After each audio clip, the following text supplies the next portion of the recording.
I always get asked this question, and that is, what's your favorite tiki bar in Seattle? Well, my favorite tiki bar in Seattle is actually down in Tacoma. It would be Tacoma Cabana. Tacoma is about 45 minutes south of Seattle, and when anyone comes in from out of town, I always take them down there because it's truly the best tiki bar up here.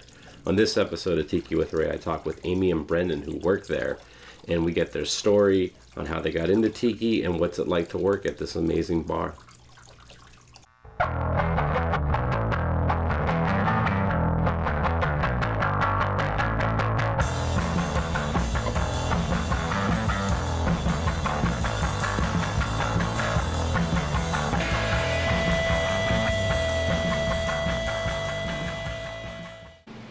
Hi everyone, this is Ray, or some of you might know me as Tiki with Ray, and today I am in Tacoma, Washington at Tacoma Cabana. Now I have a little joke that I like to say is my favorite tiki bar in Seattle is Tacoma Cabana, and it's the truth.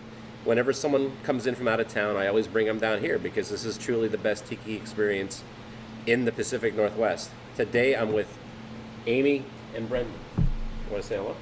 Hello. Hey. And they both work here at this fine establishment, and we're going to talk about their journey into tiki, what's it like working at Tacoma Cabana, and just how much of a nice guy Jason Alexander really is. Yes.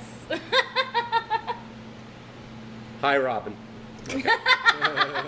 So, living in Seattle, sadly there isn't a lot of tiki going on in Seattle. Not now, and not a couple years ago. And I remember, God, this might be going like about 6 or 7 years ago. I remember looking, I'd go online and just see if there's any tiki bars at all, not even in Seattle, but like in the Pacific Northwest. And I remember there was like one bar in a town that's north of Seattle called Edmonds, and it was this place called the Tiki Bar. And it was very tacky, and it was just not a tiki experience at all. It was essentially like a dive bar that served blue Hawaiians. It wasn't very good at all. And I remember seeing Tacoma Cabana. And I'm like, oh wow, okay, a tiki bar in Tacoma. And I remember looking at the dates, and it's like, okay, it's open on Wednesday. You know, the only days it wasn't open was like Tuesday and Monday. And I remember the first time I drove down from Seattle to Tacoma, which is about a 45-minute drive, and I go up to the door, and the door was like completely closed. I'm like, what the hell is going on here? And I remember like, well, come on. And then I remember I went like back a month later, right? And I came in, and it finally was open. And I remember coming inside, and there was this guy, a little stockier guy, wearing a fez, making drinks with like an eyedropper and stuff like that. And I'm like, all right, well, this guy means business. And that was Jason. And then that's where my love affair with this place began. And I've been coming back ever since. But how did you get involved with Tacoma Cabana? So I transitioned into working for another bar in Tacoma from coffee. I did coffee for about 12 years. You were a barista for 12 years? Wow. Yeah, and I did different aspects of coffee, working for a roaster, working as a barista, managing cafes, and then got burnt out on it. Worked it for a grocery store for a little bit, decided that was not my jam. Yeah. Like, not my jam Well, whatsoever. whose jam would working at a grocery store be, you know? Masochist. I work at QFC, and I have my dream job.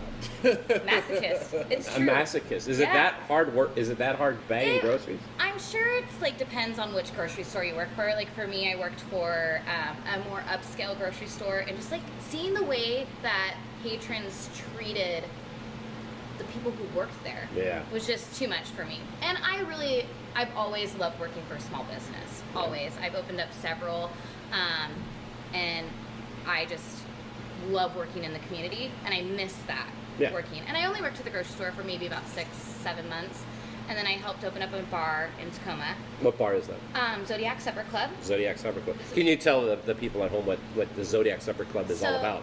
Zodiac Supper Club, it's it's similar to like a new dive bar. Great. There's shareable punch bowls and craft drinks, as well as like some place that you can go and get a shot and a beer. It's all of it. And it was super at home feeling. It immediately became a staple in the community here. Yeah. And I loved it. And working at a bar, it was so crazy to go from working in morning time where you're greeting people first thing in the day versus people like after work. Yeah. So I started out serving and doing the floor and loved it. Loved the fast pace, and then slowly worked into doing a couple bartending shifts. Mm-hmm. And I think with how my brain works, I just like immediately snapped into it. I loved it. I loved like the aspect of focusing on like several drinks at once, and I loved it.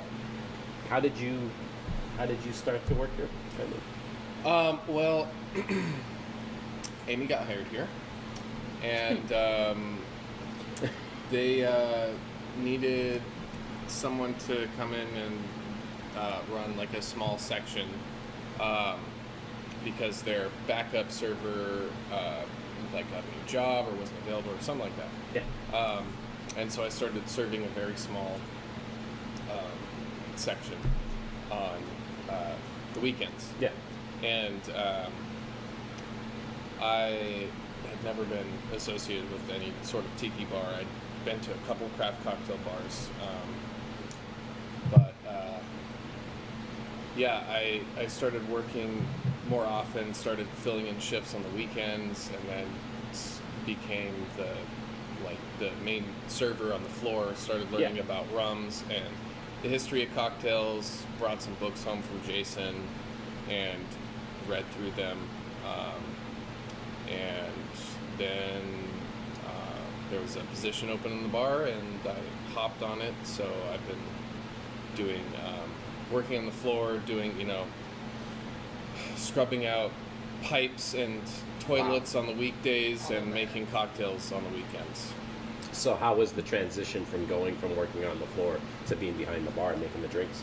I had been doing a fair amount of home cocktailing with heavy mentoring from that one. Yeah. So how did you start working at Tacoma Cabana? So I was working at Zodiac, and I had a schedule that permitted me to have, I had Thursdays off, and then sometimes I got off early on Wednesdays. And if I got off, because this bar closes at midnight. Yep. If I got off early enough, I would send Jason a message. And I met him briefly at Zodiac and didn't know who he was, and then came in here with a friend. When you saw him at Zodiac, was he wearing the fez? No. It was this guy ordering shots of little gin, and I was like, who is this guy? Was he wearing a Hawaiian shirt or anything like that? that? No. He goes incognito. Oh, does he really? Oh, yeah, for sure. Baseball cap very low. Baseball cap very low. Because every time I see Jason, it's always with the fez and he has the Aloha shirt on. Yeah, no, I think it was he'd brought in a bunch of like the team members from here, and that they were all out having a night of drinking and fun. So I had no idea who he was then. And then came in here with a friend, met him, and then he sent me a message. Oh, I sent him a message on Facebook saying thank you. Yeah. Like, that was delicious. And then he said, oh yeah, you should come back anytime. And so I started coming down here if I got off early enough from Zodiac, or on my days off, and I would sit at the bar, normally in that corner, because I like to sit away from everybody and like be incognito when I go out and So drink, you wear too. a baseball hat and wear... It doesn't fit over my hair, no. Just like pull the hood up, slouch down real low. But Jason, I loved it, like watching him make drinks and watching him interact with customers, and then it started the dangerous thing where I would start asking questions, and then he would pull down 7 bottles and I would stumble out of here. So flash forward like into about a year of me coming here, and I was looking for something different, and I saw him post that he needed two servers. And so servers as mean like servers? Yeah, out on the floor. And so I had some friends who like had asked me if there was anybody hiring, and then I also, obviously my like spidey senses teaked up. I was like, maybe. So I asked him, and we chatted a little bit about it. I came in here and talked to him and Robin, and I got really excited. And then I was like, no, I should stay where I'm at. I was comfortable there, and I felt like I should stay because it was like my current home. Because I intend to attach to a place like it's my family. Of course. So and it's funny that you say that, because when I think of Tacoma Cabana, it's a family feeling here. For sure. Absolutely. And that's why I fell in love with it. And so I said no. And then 2 weeks later, I sent him a message and I said, oh my God, I made a huge mistake. Really? Why? because I should have taken it. I was like, this is a huge opportunity to get into, to learn from someone who knows what they're doing, has a severe passion for it, and wants to teach me. Yeah. I'm an idiot to not at least try it. Okay, well, playing devil's advocate, were you learning craft cocktails or learning how to make drinks over at Zodiac? No. No. No. It was like, here's the drinks and then that's it. Yeah. And then if you wanted to learn and like do it on your own, there was the room for that. But I wanted to learn from somebody who's as excited about it as I get about things.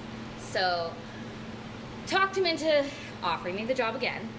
And What was that time frame? Like, are we talking like a month or 2 months or a week? it was like a 24-hour period. Oh, Saying, okay. I made a huge mistake. Is the job still available? And he was like, yes. And then he and Robin both started messaging me.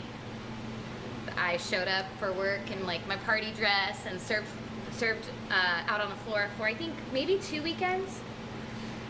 And then I served every day 1 week.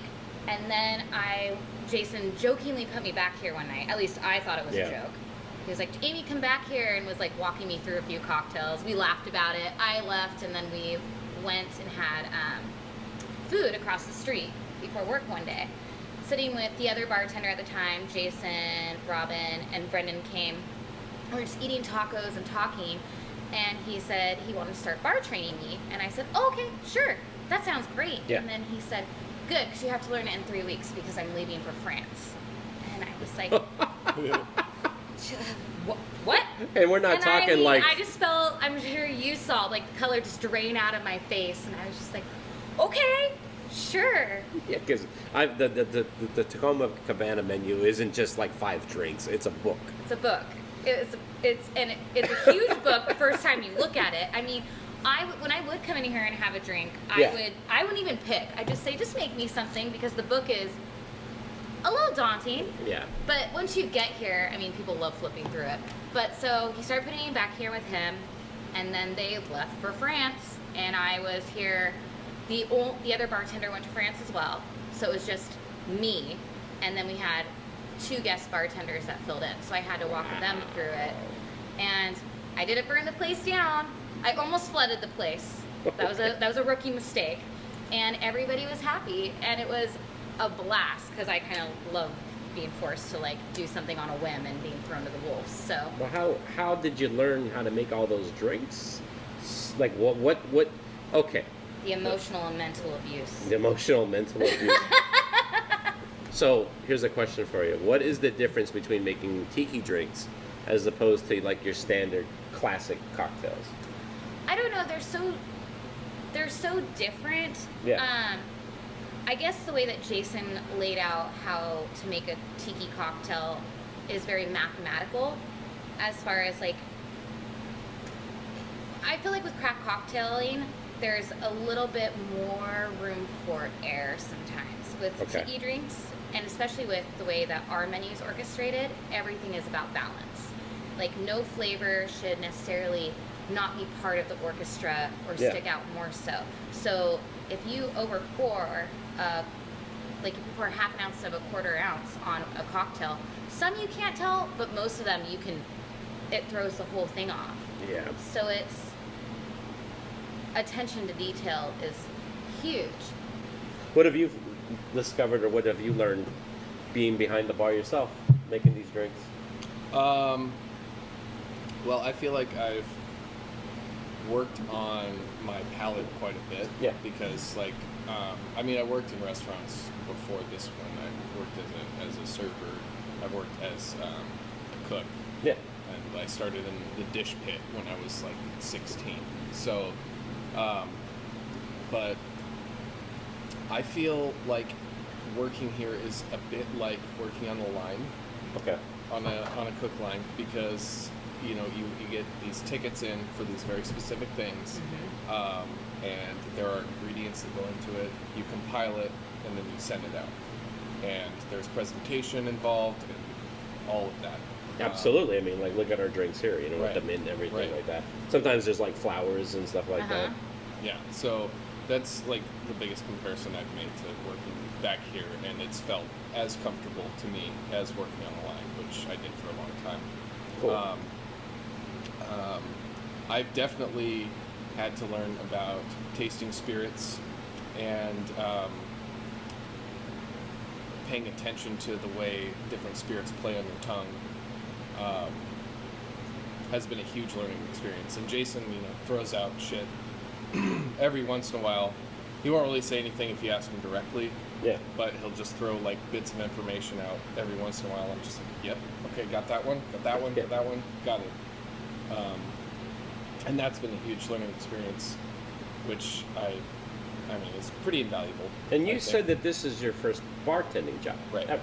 Yeah. Because I would think, talk about trial by fire. Because you worked at Zodiac, and so I'm guessing there was a lot of opening cans, pouring shots. Yep. What would you like? I'd like a can of PBR. Easy. Done. Yep. What would you like? Oh, I want a gin and tonic. Gin, tonic. Done. But I'm guessing, what percentage of people come here and just order a beer or a simple cocktail? Very little, I'm guessing, right? I mean, yeah, like 15% on the Yeah. weekend, So probably. you come. So I can only imagine with you guys, like almost every drink you get is a full-on cocktail. Yeah. But then it's funny because people walk in and then they ask, what is, like our regulars, they're so sweet. They'll walk in and say, what's the easiest thing for you to make if we're busy? And honestly, at that point, it doesn't make a difference. I'm like, order what you want, because it's so ingrained in our brain to just, it's as easy as pouring a gin and tonic. It's actually easier because the gin is like way back there behind all the rum. I can make you a cocktail, or I can make you a shot of 151, and you can stay there for a minute. Of course you look for them. Do you have a lot of people coming in here for the first time? They have no idea what Tiki is. Yep. How does that usually go? How do you treat these newbies to the Tiki experience? I mean, at the bar, it's a little different. You can probably speak more so for the floor. Yeah. But at the bar, I usually ask them what they normally drink. And the thing is, the bottom line, if they want a vodka soda, we will make them a vodka soda. Gladly, smile on your face, like no questions, because people should get what they want. But hopefully you're going to slip in some knowledge or try and persuade them to at least try something. Yeah. You ask them, do you want something dry? Do you want something fruitier? Do you want something, we like baking spices, just asking them those few points, walking them through it, suggesting some things. I mean, the hardest question I think to troubleshoot as a bartender is, what do you like to drink? Because I usually tend to steer that question more towards, so like, this is what I like and why. But if you like this kind of flavor stuff, look at these. Normally it goes well. It's probably a little bit more hectic on the floor, sorting out sometimes. Yeah, sometimes. What I usually do is try, if someone's never heard of Tiki before and like rarely been to a craft cocktail and they come in here, which is like, that's what we do, I'll try to make them think it's a very exciting experience. Yeah. Oh, you haven't been here before? You haven't been to a tiki bar? You haven't been to a craft cocktail bar? Holy crap. Guess what? I got all kinds of good stuff for you. And I'm like, this one's delicious. We make everything with fresh squeezed juices. We make syrups in-house. All the rum is from all over the world. Like, because, I mean, I'm not telling any lies, but I'm trying, I'm not saying like, this one's sweet, this one's sour, this one's salty. I don't know. Yeah, and then that usually goes over well for most people. What would you say are some good beginner Tiki drinks?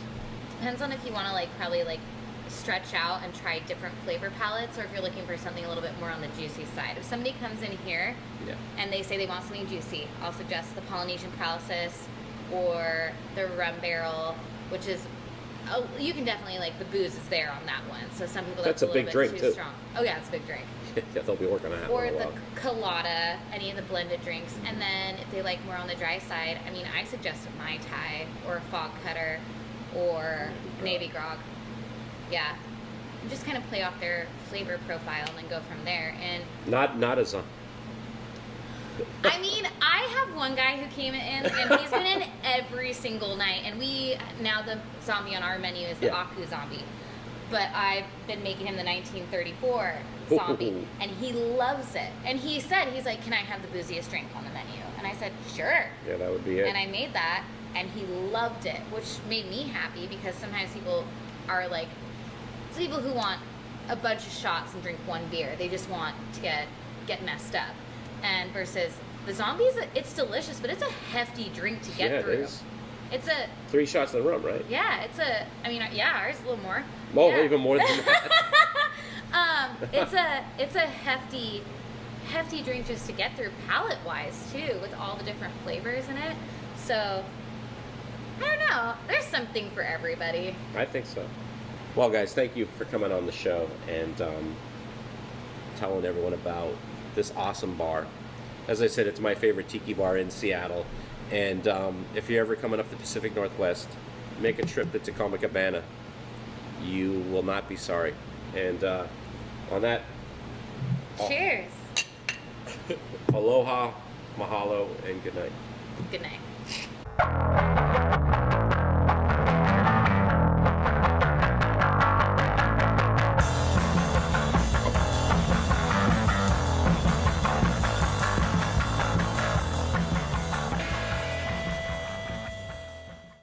I think the future of tiki is very, very bright. Ironically, even though we're talking about dark.